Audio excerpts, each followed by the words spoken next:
नमस्कार।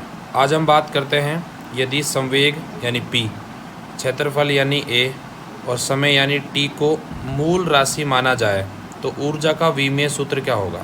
तो देखो, सबसे पहले तो ऊर्जा का हमें सूत्र पता होना चाहिए। अगर हम ऊर्जा के सूत्र की बात करें तो ऊर्जा का जो सूत्र होता है वो किसके बराबर होता है? कार्य के बराबर होता है। किसके बराबर होता है? कार्य, यानी ऊर्जा ही कार्य है।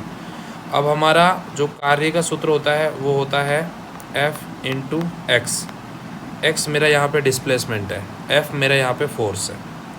अब मैं जानता हूँ यहाँ पे ये संवेग और क्षेत्रफल की और टाइम की बात कर रहा है, तो मुझे इतना पता है कि मेरा सूत्र होता है बल का, वो सूत्र होता है m इंटू ए बोले तो त्वरण, m बोले तो द्रव्यमान, और इंटू यहाँ पे ये हो जाएगा x।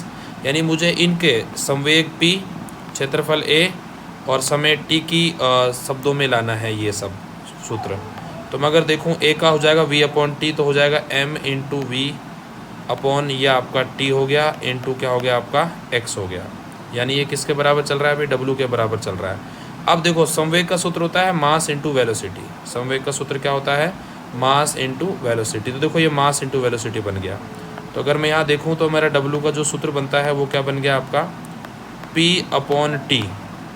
देखो, संवेग में आ गया और समय में आ गया। अब बनता है क्षेत्रफल, इधर x।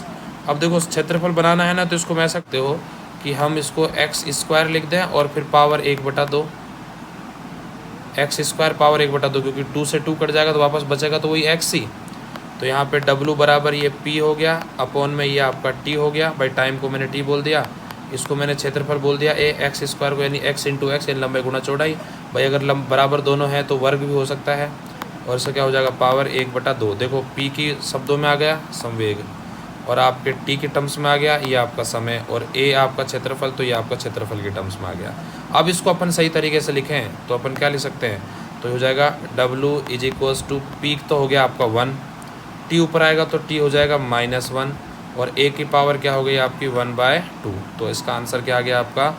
p1 t-1। देखो, p1 आपका t-1, अगर अपन देखें तो आपका ये हो जाएगा p1 t-1 और a की पावर होगी 1/2।